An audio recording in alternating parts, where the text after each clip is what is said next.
Under the new rules, short-term rentals are allowed in residential zones only if the owner lives there most of the time. They are allowed without that restriction in commercial or mixed-use zones where most hotels are located. Since Halifax has a patchwork of zoning, major roads like Quinpool could allow any rental on the commercial end, but not on the residential end. You could have the same neighborhood. One side of the street would allow it, the other side, your neighbor could, you wouldn't, and that sort of thing. It's hoped the new system could free up housing stock for long-term renters or owners given the housing crisis. But Cleary says the city doesn't have enough data to know if that will happen.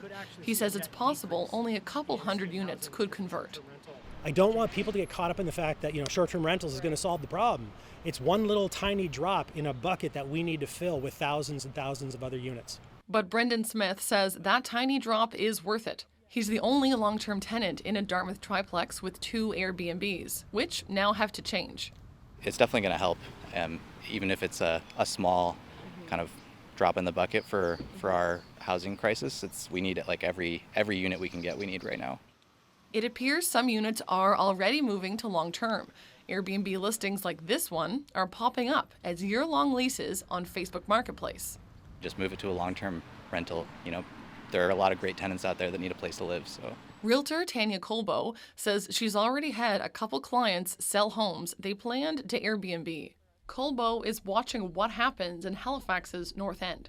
I live in a neighborhood where, when I moved here 17 years ago, there were gorgeous long-term rentals everywhere. And now most of those have been converted to Airbnb. So it's going to be something I'm interested to see, not only as a realtor, but just as a member of a community with a really high quantity of Airbnbs. The rules only apply to rentals of 28 days or less, so units offering longer stays can remain anywhere. That's the plan for Sweet Digs Property Management. They run over 100 short-term rentals in the city. They say there's lots of demand for 1-month minimums from people moving to the city or on work contracts. I think Halifax has taken a very balanced approach. Truly do. It's going to appease both ends of the spectrum. It's going to create a lot of competition into the commercial zones.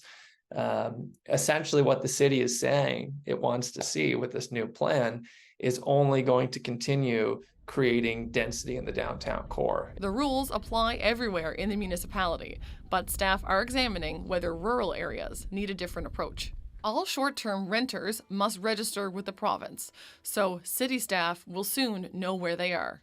Haley Ryan, CBC News, Halifax.